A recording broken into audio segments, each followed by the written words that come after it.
Hello everyone, welcome back to the SMITE Khepri support tutorial. This is episode 2. Now this is going to be really kind of detailing a little bit more about what I'm doing. Last episode I was kind of introducing the concept of the series here.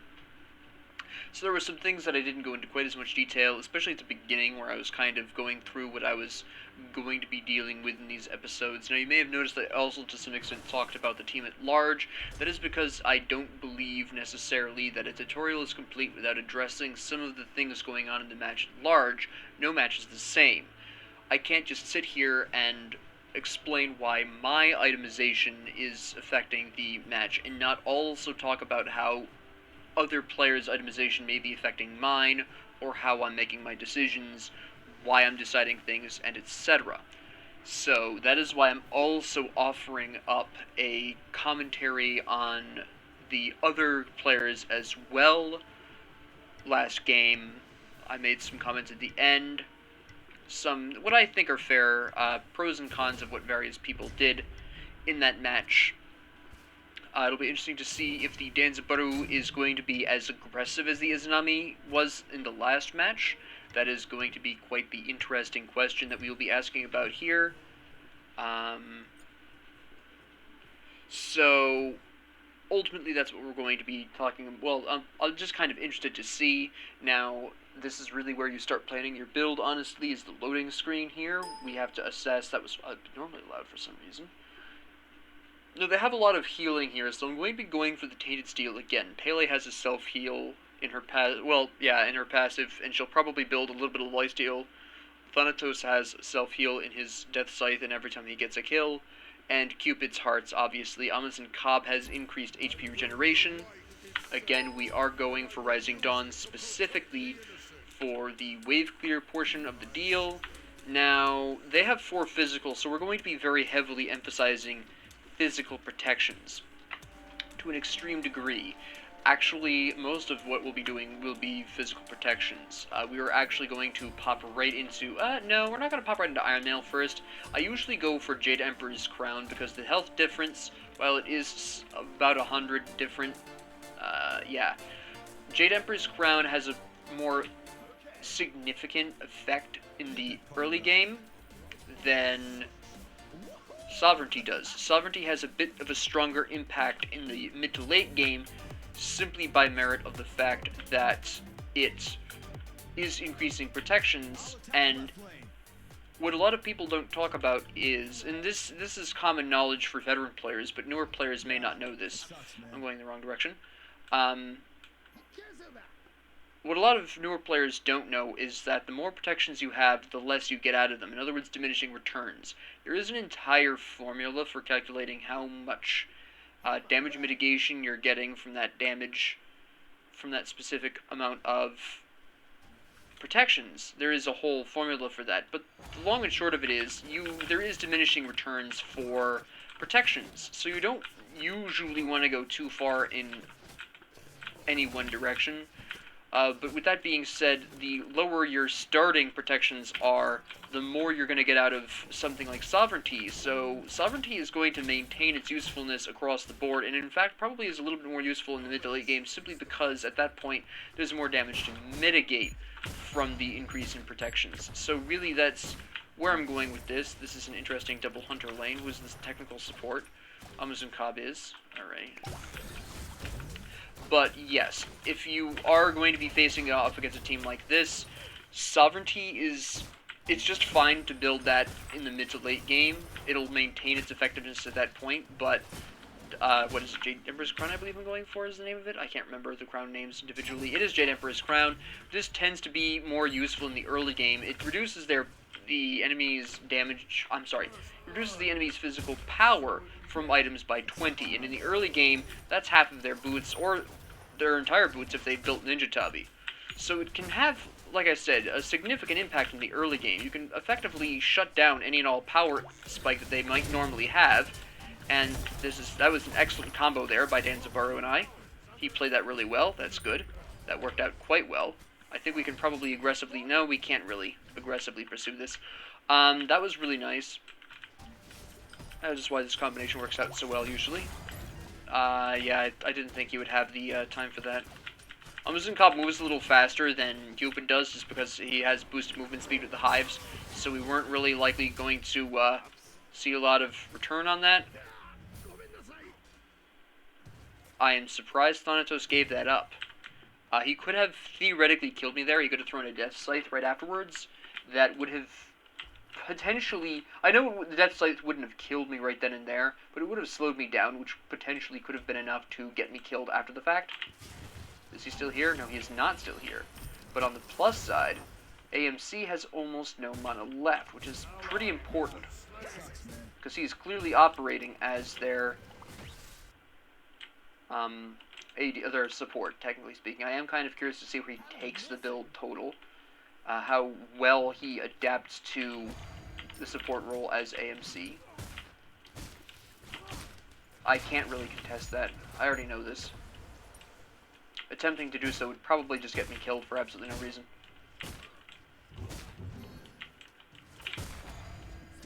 I don't have much mana myself either. Danza arrived just the right time. I'm waiting to see AMC go back, but I'm not sure he's going to. He's got enough potions. He's mostly spent his money on potions, actually. Which is fairly interesting.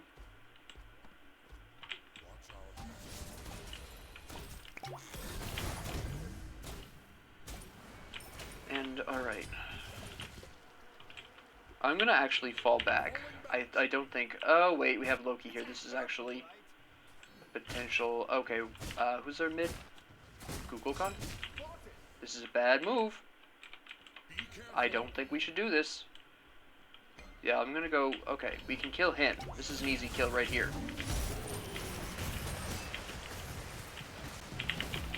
Oh, let me just accidentally steal that kill. Alright, that's not great. As support, I should not be getting kills. Will that put me ahead of AMC? Yes. Does that matter? No, that does not matter. That was a very unfortunate accident. I was not trying to take the kill. He is stealing away Danza Butter's experience and gold. I understand why he did it, though. He didn't want the minions to be lost completely to the tower, so I do understand why he made that move, and personally, I agree with his fundamental motivation. Did he need to necessarily wipe the minions? For the purposes of speed, I can agree with that. Was it the optimal decision? No. In all honesty, that was our fault for going for the buff right afterwards. We should have cleared the wave first. So that he made the best decision that he could in those circumstances. So I'm not going to blame the Raijin. I understand why they did it.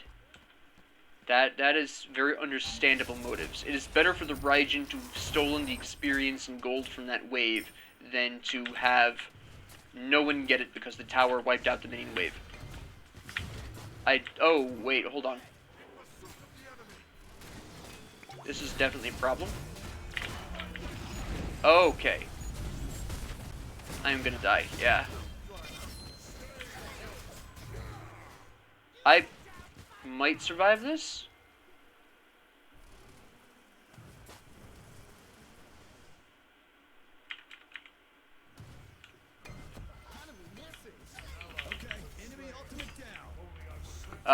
But he'll pick that up, so that's fine. I could afford to die there, and AMC was the one who killed me, and he's their support as well. This also puts Thanatos in an ugly position. Okay, Cupid kills Danza Barter. That's not great. What is the score on...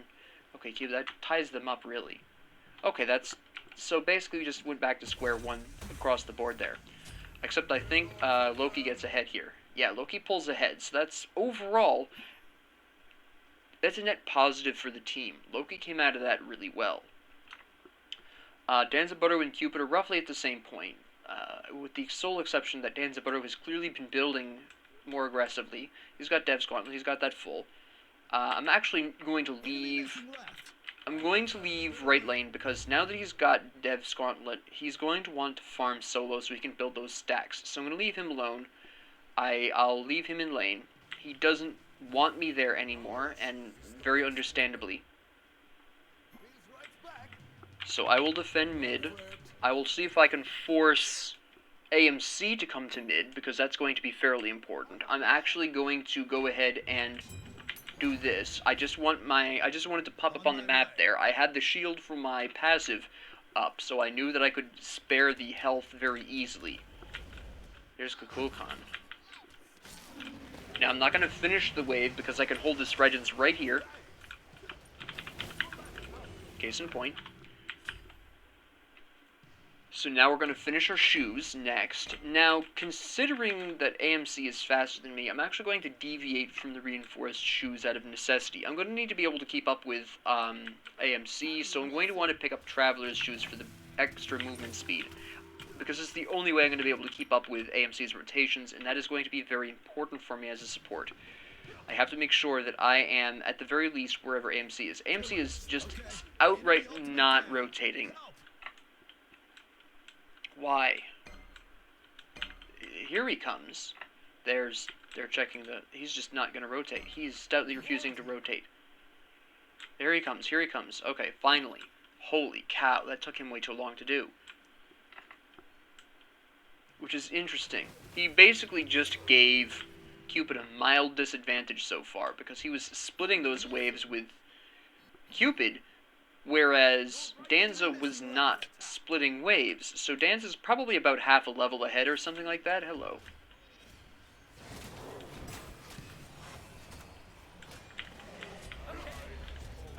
Look, we were not in a position to be able to do anything about that, Loki.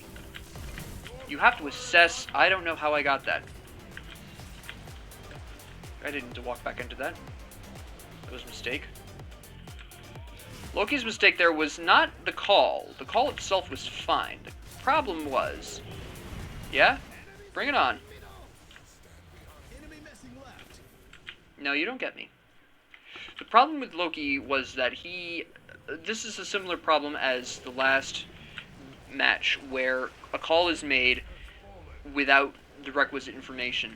We knew where Thanatos was, we knew where Kukulkan was, we had a rough idea of where AMC was, but beyond that, that becomes a separate problem. I need to go back soon. I was hoping to actually participate in the wave clear a little bit with Rising Dawn, but, you know, it's fine. Hold on. Can I wait 2 seconds? I wish I could have saved them. An enemy has been slain. Enemy ultimate down. Perhaps double kill. Nope, it's fine. It's called bleed, sir.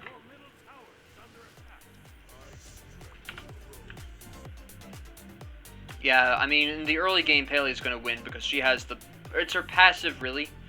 Whenever she gets under 50% HP, she gains extra ability and auto-attack lifesteal, which is probably what's sustaining her through the second half of their fights. Gilgamesh probably wins the first half of the fight, and then once she gets past that 50% health threshold, she starts winning the fight because she's just getting some boosted lifesteal on both her abilities and her auto-attacks. And Gilgamesh, at this point in time, with his abilities the way they are, he doesn't have anything to compete with that. If he'd built Soul Eater right off the top, he'd be able to. The fact that she has Soul Eater means that she's really dedicated to that idea, and it's going to just get much worse as the game progresses, as the match progresses.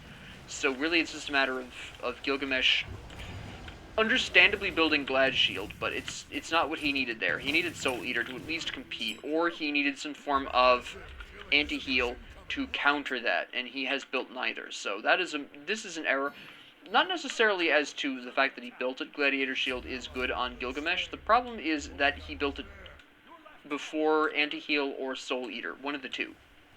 He needed to make a choice there. I should not have wasted my ult there. That was a mistake.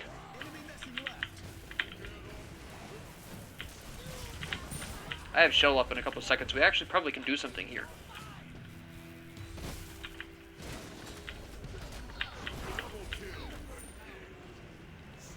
No, you're not going anywhere. Oh, you killed him. Okay. Can I actually kill you? I'm not sure. No.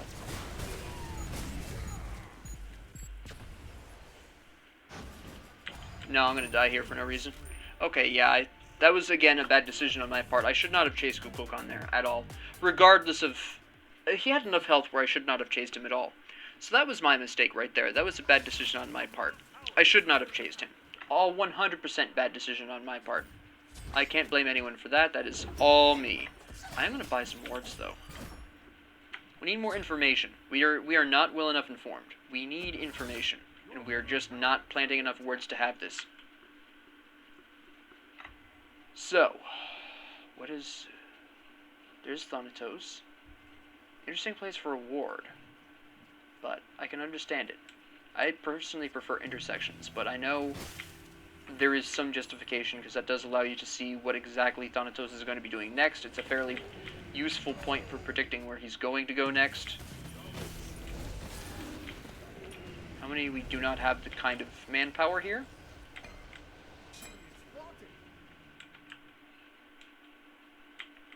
Can we take these Harpies? Yes, we have a lot of enemies right here. Are we going for the... Okay, we have the oracles. That's fine. Take these really quick. Take these quick, please. Thank you.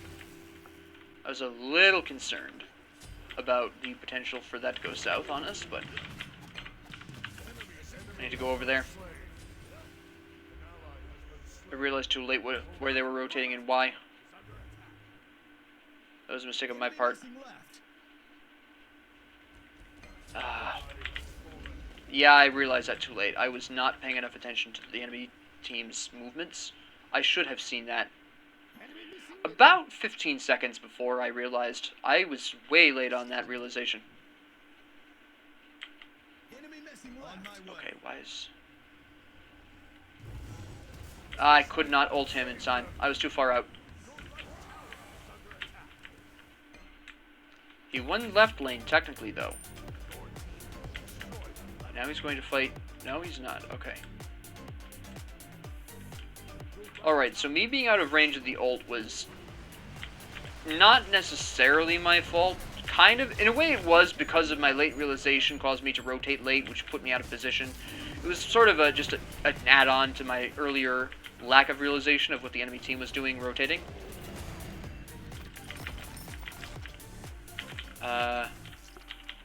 Oops, I accidentally put a word down there. Press the wrong key.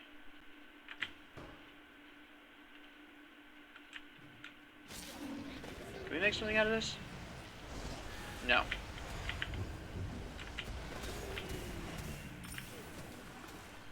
I don't think Thanatos can do anything here.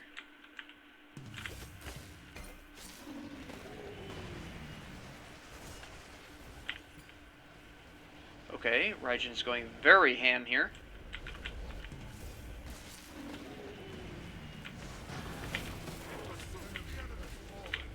Nope. Oh, okay, he has Ansley. Interesting.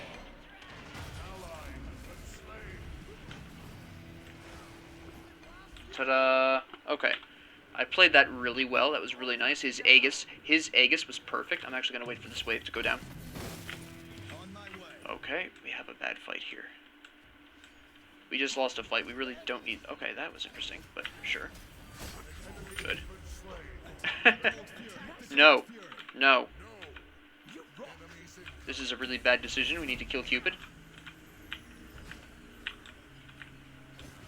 There's too many enemies. I don't think this is good. I am against this idea very badly. We will make this. No, Cupid's going to try to ult. Did we get it? Okay, I did not die for nothing. Fair enough. Fair enough. I did not mean to body block that. I will freely confess that my body blocking of the Gold Fury is both questionable and not intentional. But we did get it. Was it worth it? If I had to say overall, yes, but losing 2 people for it is not the best scenario. My death was fine. I'm a support. My death means almost nothing. Loki dying? A bit more of a problem. Alright, so mid lane is down. Left lane is up. Right lane is down. Okay. So, our overall is... We're losing. We're also behind on gold as well. I am 2 levels down, but that's about to go to 1 level down. Come on, guy. You're not gonna... Okay. I guess I'll solo clear this. There we go. And And you want to talk about what exactly? It's down. There's nothing there. Okay. I see the AMC rotating to Danza. I'm going to try to do something about this. I might... No, I did not make it in time. We need more wards down. Okay, there's Kukulkan. I'm going to try to lure him in. Good ult. Good ult. I'm going to have to res myself here. Good. It basically restores my HP for free. Good. Alright, that's a whiff, but if we can kill Cupid, we can get... Yep, okay, good. We should be able to get... Okay, who is this? This is Pele. Good. Excellent, excellent. We did... That was fantastic. Can we successfully attack the fire giant? I'm not sure we can, but we're going to try it, apparently. This is somewhat high risk, but I think we might be able to pull it off. Yeah, he was in the item store or talking to someone. Okay, you want the pyro, that's fine. We can definitely get pyro. I was concerned for a second there. You never can tell if when people say attack the fire giant and they don't ping what specifically they're talking about. That was a good response. Okay, good. I am backing out of here. With the Pyromancer, I can return to any position I want very quickly. The last item we're going to get from Physical Protections is Contagion, unless they're building some pretty serious crit. They are not. Cupid is going with, looks like, raw power. I could be wrong, but it doesn't look like crits are on the menu here. We're going to get Blink so we can get some better initiation. And, yeah, we're going to go ahead and get Contagion here.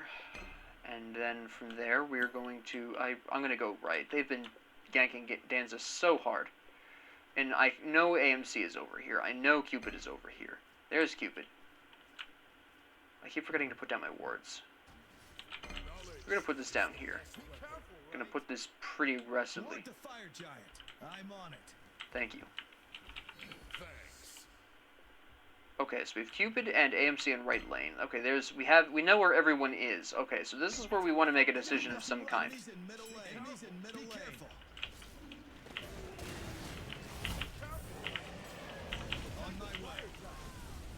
Let's see how that goes.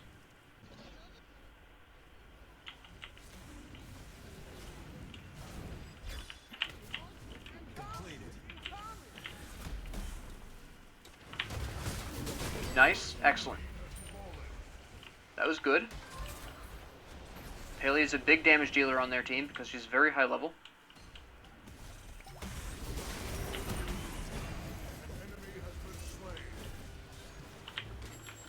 There it is. Okay. If we can kill Thanatos, that's great. I'm going to cut him off. Raiden's going to come off. Everyone's trying to cut this guy off. There he is. Now that's what I'm talking about. Okay, I guess we're not attacking this. Okay. I think we could have taken that with all the people we had there. And I think leaving that is a mistake, personally. But, actually, I don't need to go back right now, do I? I can theoretically, since there's absolutely no enemies to interrupt me, attempt to solo the oracles for experience and gold. Which is a bit of an odd decision, I'll give you that. Okay, they are going to go for Fire Giant. I'll be done with this in a second, though. And I'm not even sure they need me either. That's fine. No, they're not going to need me. They have enough damage there. They have Gilgamesh to tank. I can clear this instead.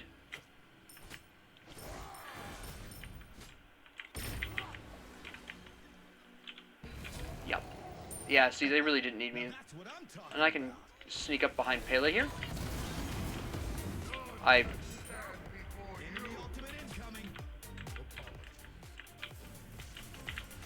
He just bailed on that? Okay.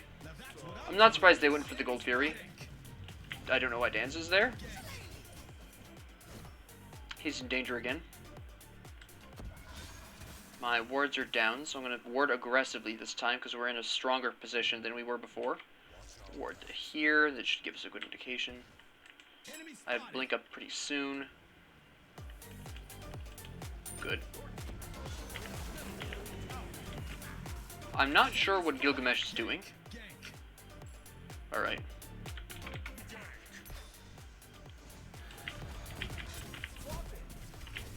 Kill him.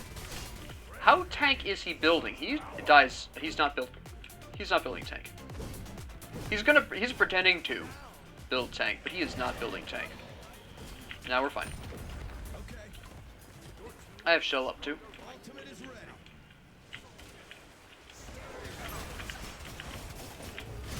Okay, Ansley again. That is what is triggering, right? Yeah, I thought so. Oh, he is in there. Hello. Unstoppable. I keep accidentally stealing kills.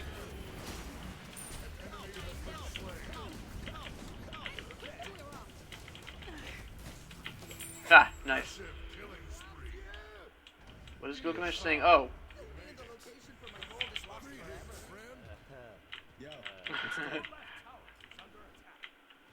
Why are we coming through here? This is a terrible idea. We don't need to be here.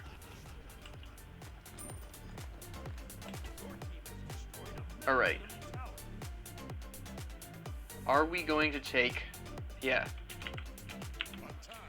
I think we can take this.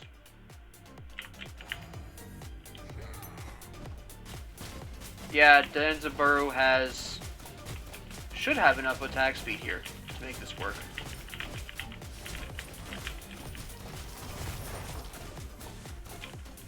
Yeah, he's got it. I need to go back. First off, I have almost no health, so the instant Thanatos comes up with his ult, I'm doomed. Second off, I need Contagion. Third off, I need Genji's Guard. Now, I'm picking this up expressly just for Kukulkan. Straight up. I don't need it for any other reason. It also gives me the benefit of getting my cooldowns reduced at least once a fight by Kukulkan. I could always intentionally walk into his tornado at this point and get cooldown reduction. Get a couple of seconds off on my cooldown. This is something that Kukulkan will not be able to control, and is something I can weaponize against him. Which is why one of the two reasons I picked Genji's Guard specifically. Besides that, it offers me 70 magic protections, which is pretty impressive. It offers me a little bit of health to help with my passive, and it offers me cooldown reduction, and MP5, I believe, which allows me to, yes, 40 MP5, which offers me a huge amount of mana regeneration, and I could build Stone of Gaia and replace my boots with Stone of Gaia for some absolutely massive regen across the board, and it will just be hideously difficult to kill me besides Thanatos. Thanatos will be the only one who will theoretically be able to kill me. Possibly Kukulkan if he's got enough pen. He does not. Oh, bye. That was dope. Yep, okay, so we have Kukulkan right here. Could we kill Kukulkan? No, he's out of there. That was a good little, just slip out the door, grab the experience camp for some much needed experience in gold. It was a good decision on his part. I'm just trying to save up the gold so that way when I hit level 20 I can increase my tainted steel to the breastplate of doom, or whatever it's called. The tainted breastplate, I think it's called.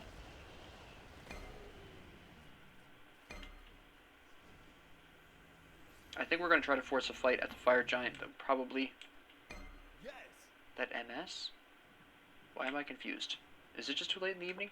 Yo, what's good? Greetings, friend. I am doing very well. I have too many kills. I should not have this many kills. These should have been somebody else's kills. On my way. Set up an ambush here. I think, yeah, we're going to try to force a fight. Yes. Impossible. The F them out. I'm actually going to pick this up because it gives me cooldown reduction. I'll defend. I'll just throw down a single... I'll defend.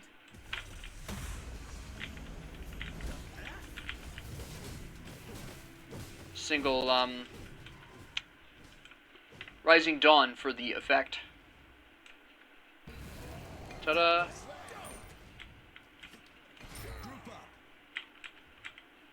Yeah, can we kill... Yeah, I was going to say, AMC is out of position here. Gank left lane. He... No, he did not fall back in time. I'm going to do something extremely wild here, but it should work. Nice.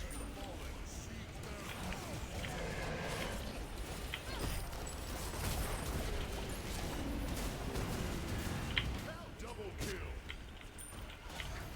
There we go. Enemy has been slain. There we go. Basically, all I was trying to do was create some chaos and confusion here in the background.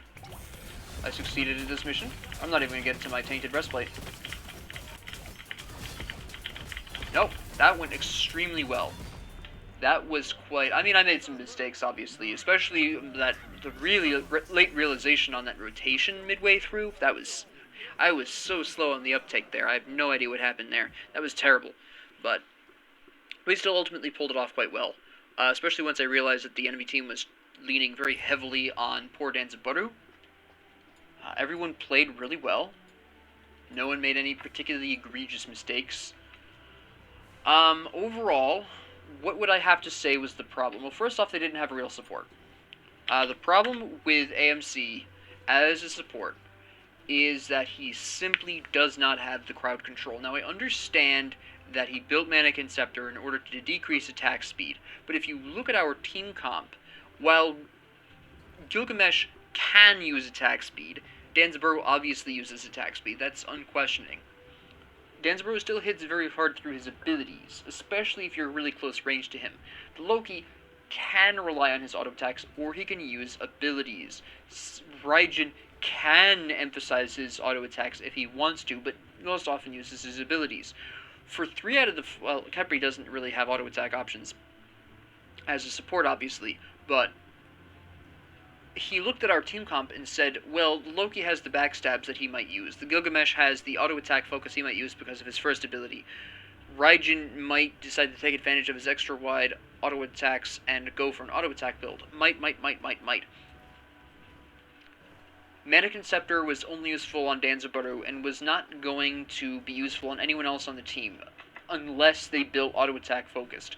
While Gilgamesh did build Frostbound and Talisman in the late game, he initially started out with the ability, and his primary damage focus was still abilities. So at the end of the game, by the end of the game, it was fairly apparent that Gilgamesh wasn't going to care too much about mannequins. Loki was clearly building pretty much full ability. He's got Witchblade here to decrease Amazon Cobb, Cupid, and Pele's auto attacks, because all 3 of them have potentially threatening autos. But, you know, this isn't specifically auto attacks. You do 1 auto attack. No, this is the jungle one. Never mind. I thought this was the other one.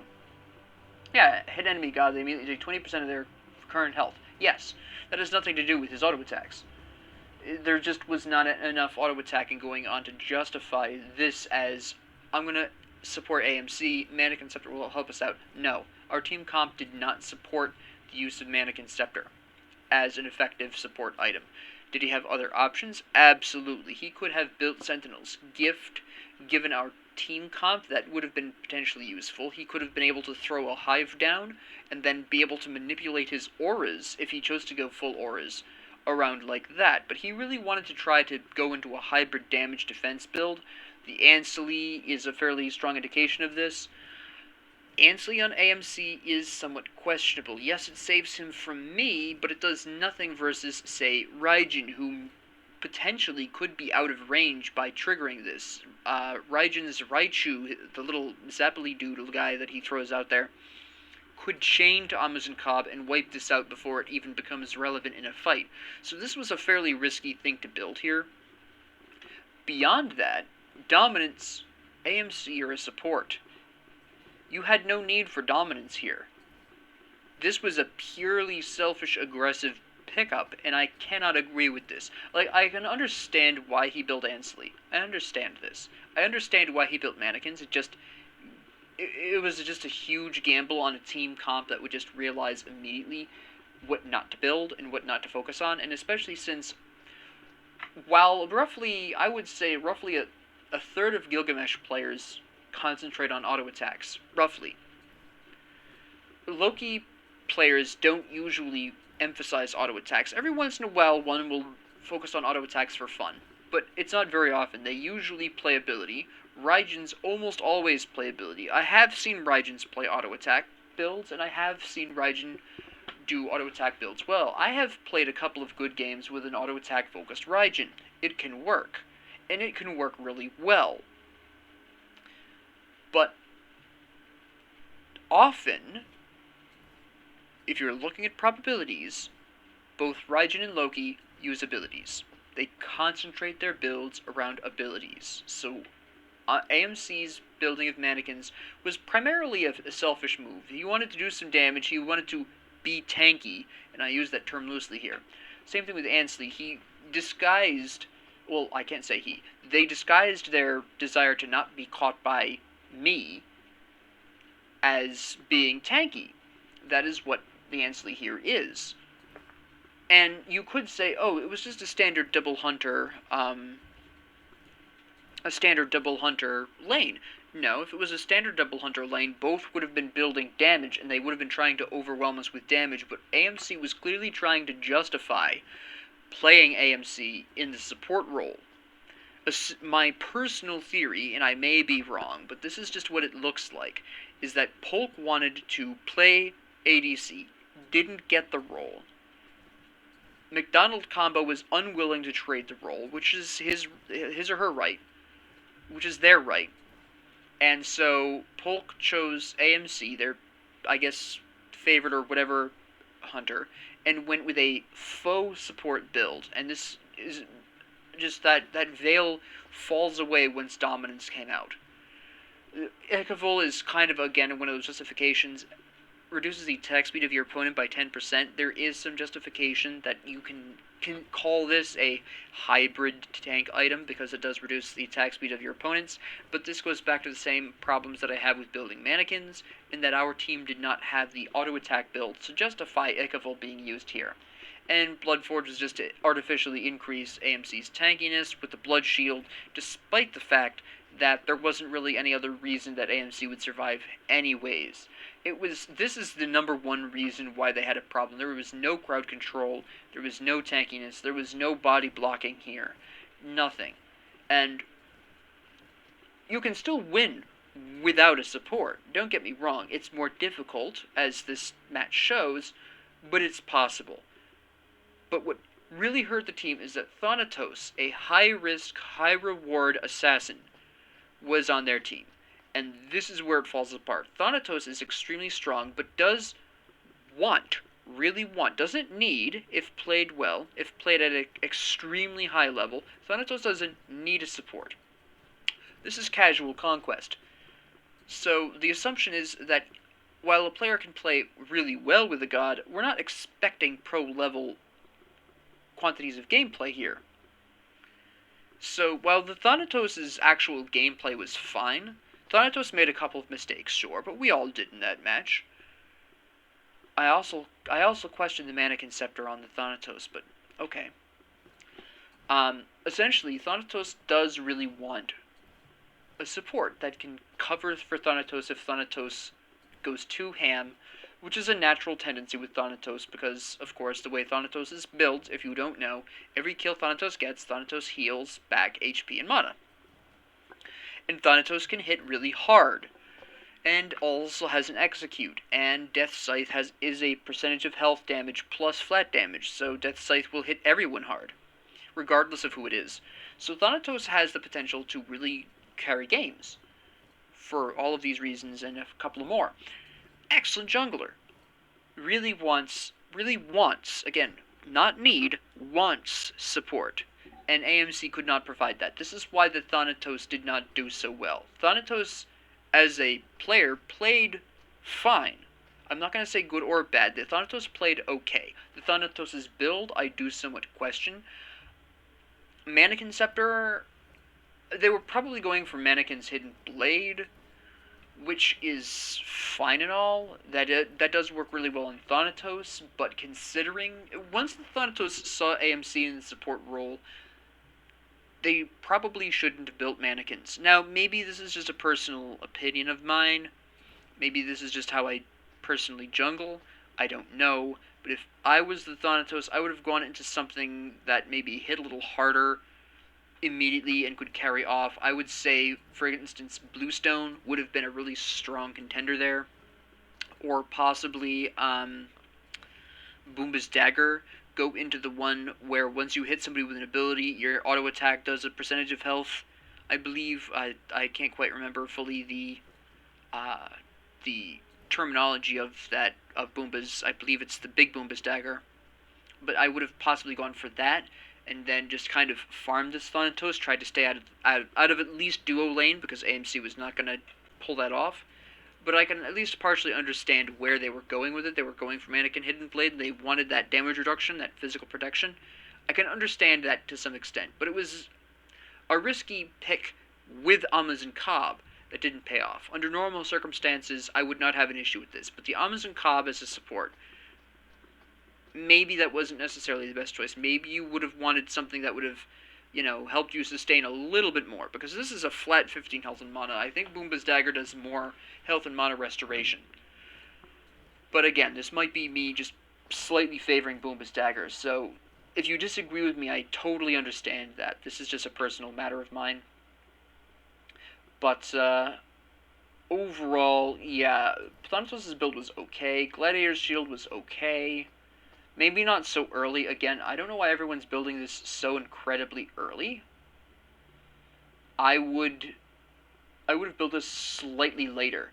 I would have gone into Shoes first, Maniken Scepter, Shoes next, so that we can get those fast rotations.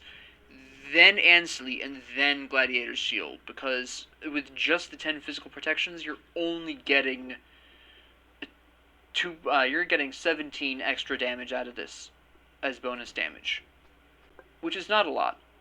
It's not enough.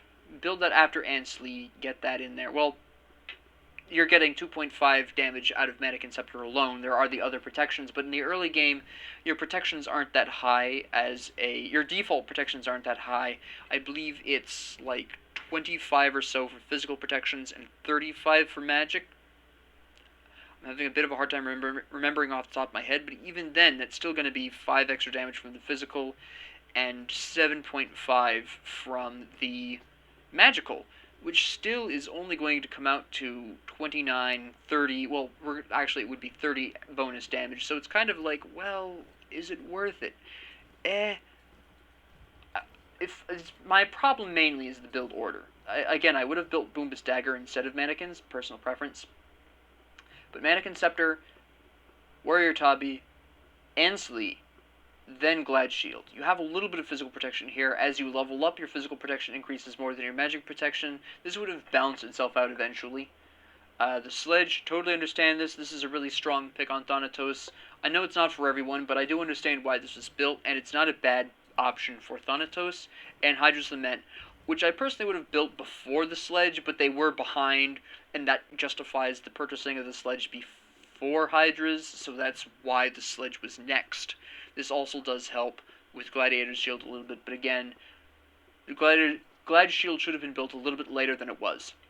My only issue here, my only serious, non-personal opinion issue, Glad Shield should not have been built this early.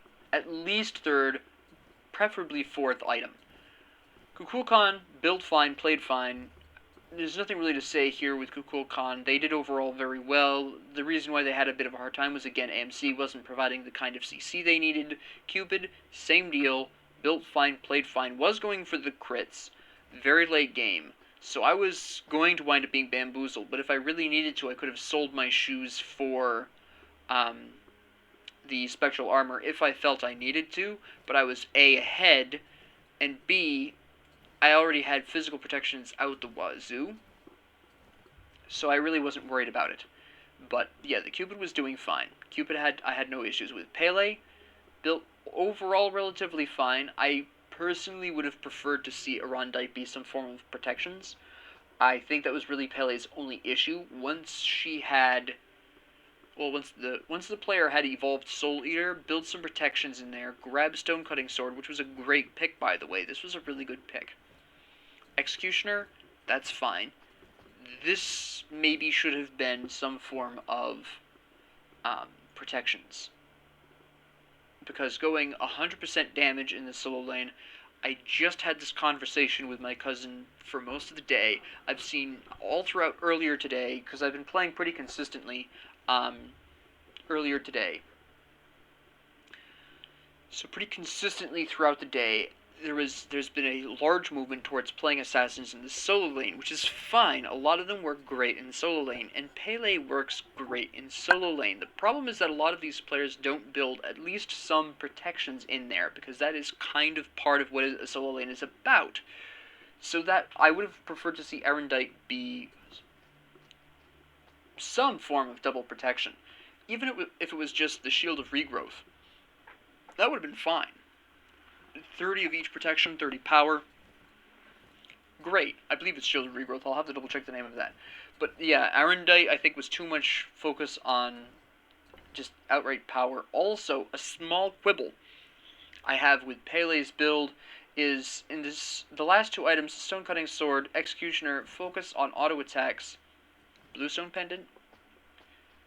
You have a separation here, which I understand why you would build Bluestone Pendant, and I also understand that there is a variation of Bluestone Pendant that improves auto attacks, but it is something that I just found interesting. I understand that she was probably going to go, or they were probably going to go for the version of Bluestone that does damage with the ability over time and also increases your attack speed as you hit people, because the shockwave can cause you to have a major boost in attack speed. I understand that that's probably what they were going for, but it's just something a little eyebrow raising. I'm wondering if it would have been better to pick up Manikens for the physical. Pele should have had Manikens, especially against Gilgamesh. Force Gilgamesh into an ability-focused build, which is what you want with Pele anyways, because you can interrupt some of his stuff. You can interrupt his... if you're really quick. No, I don't think you can. Actually, I think the kick triggers before the shockwave, but I haven't played Gilgamesh versus Pele enough to actually know that for sure. But yeah, the crux of the enemy team's problem was Amazon Cobb not having the crowd control to support the Thanatos. Thanatos' only issue, like I said, objectively was building Glad Shield too early. Build this later. Manikens, not my personal choice in this situation, but I know what you were going for, and I can see why you built it. I can understand that maybe you saw the physical protections and thought to yourself, okay, we have a support AMC, the physical protections from Manikens will really help me out. I can see that, and I can understand it. So I'm not actually going to say this is a bad choice, this just would not have been my personal one, but again, people play different ways. I am fine with this, just personal preference, but this definitely should have been built later. Kukulkan, Cupid, like I said, totally fine. Pele should have built some protections instead of Erendite here. That's the only thing here. I personally would have... well, I don't really know what I would have done in that situation, considering the lack of information we had at the early game. But as for our team, Danza played relatively fine. Danza broke even primarily because the enemy team was leaning very heavily on them. They can't really help that. Did they play a bit aggressively early game? No. I would actually argue that they did not, because it wasn't until like the second or so gank that it was apparent that the enemy team was leaning on Danza very hard in the early to mid game. So a lot of Danza's decision-making was under the idea, oh, they're not focusing me, when in actual fact we discovered later on in the match they kind of were, at least in the early to mid game. The Gilgamesh should have built some anti-heal earlier. I think that would be the only thing I would say about the Gilgamesh. I think maybe Contagion would have done better than Gladiator Shield at this point, and then build Glad Shield a little later on. My only statement there, I just think Glad Shield should have been Contagion, and then build... I can understand where Frostbound comes from. I understand where all of this besides comes from. But, yeah, maybe swap out Warrior Tabi for Glad Shield at the end. Get the Elixir of Speed.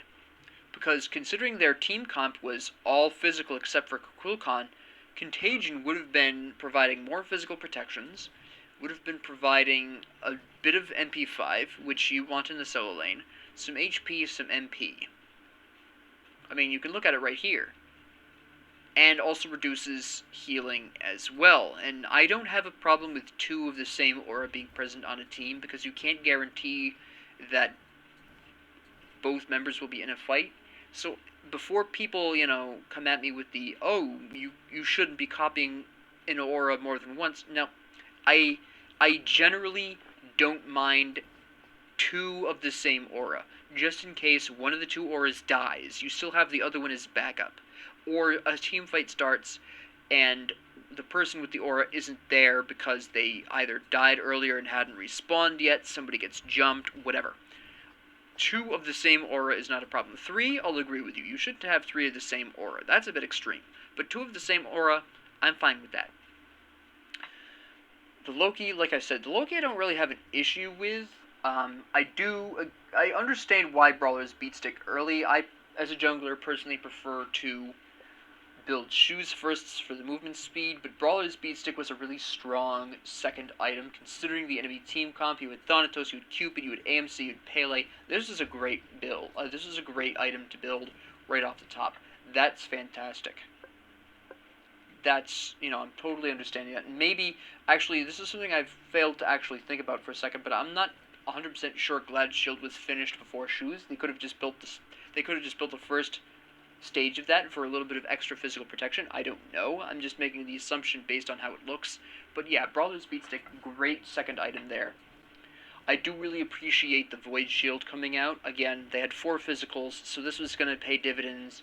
Reduces their physical protections, which is interesting because they didn't have that many. So this wasn't as useful as it should have been given the circumstances. But I understand and do really appreciate this being picked up. In Witchblade, of course, again, physical protections, reducing the attack speed. They had a lot of attack speed-centric gods. They had AMC, they had Cupid, they had Pele. And Pele was showing an interest in at least utilizing a moderate amount of auto-attacks in their strategy. So Witchblade was also a really strong build here. What interests me is the Maniken Hidden Blade on the Raijin. This is fascinating. I haven't seen this before. And I'm somewhat curious as to why. Well, the physical protections, first off, that's fairly obvious. But the 20% current health, that's fairly interesting, and are slowed. I mean, it worked out great for them, so don't get me wrong, it did work out, but it is a really interesting choice, and I will have to experiment with this idea with mages building Maniken Hidden Blade. It's an interesting concept, but I can see how it works. And I can understand the pickup. But beyond that, great build. Absolutely fantastic. Goes right into Spirit Desolation first. Great. Shoes next. Evolved Charon's Coin, which is good. I don't think Raijin necessarily needed this quite as much, given how the enemy team comp was. They were not necessarily defensively strong. They were defensively very weak. So maybe Raijin could have gotten away with Spear of the Magus, potentially. If this was built for this, well, you would have a hard time replacing that MP5 for the Charon's Coin, which is probably one of the motivating factors of this decision, which I can't argue against, but Spear of the Magus may have allowed Raijin to hit harder, given that they had such low protections across the board. They had 2 Ansleys and nothing else for magic protections. And Ansley's magic protection increase has been nerfed down to 30, so you're only looking at 65 magic protections between AMC and Thanatos, roughly speaking, and I think it would be about 70, 75 magic protections for those 2, and I think about 45 for everyone else. So I think this was definitely built for the sustain, but it would have been interesting to see how Raijin would have done with Spirit of the Magus. But that's just a what-if kind of scenario. This was still a good pick for the sustain alone. Soul Gem, of course, fantastic pick. Rod of Tahuti, excellent. Carry on the magic penetration that you honestly didn't need, but you couldn't have known that 100%. That's fine. I explained my build as we were playing. But yeah, the ultimate issue with the enemy team was their composition. They had 4 physicals, which allowed me to build whatever. Loki took advantage of their team comp to splash in some very choice, very effective physical protections. I I think Gilgamesh could have taken a little bit more advantage of that, but Gilgamesh still played extremely well. Like I said, the only thing that I have to say towards our team would be that Gilgamesh should have built Contagion here instead of Glad Shield, and build Glad Shield, replace Warrior Tabi with Glad Shield in the end game. That's the only thing that I would say here. But the crux of the issue was AMC being a support. That was, and like I said, from the way it looks based on AMC's build, it just looks like AMC wanted ADC, didn't get it, and decided to pretend to be a support ADC. And as a result, lost the game for the team. Now, was it 100% AMC's fault? No. I think the Thanatos built a little strange, slightly strange, in response, and I don't think Pele built tanky enough in response to AMC as a support. But that would be how I would summarize this whole episode. Thank you all very much for joining. If you have any comments, questions, concerns, ideas, whatever, please leave it down in the comments below. I do read them. If you would like this, please like and subscribe. I can't remember if I just said that or not. And have a great 24 hours. Thank you very much.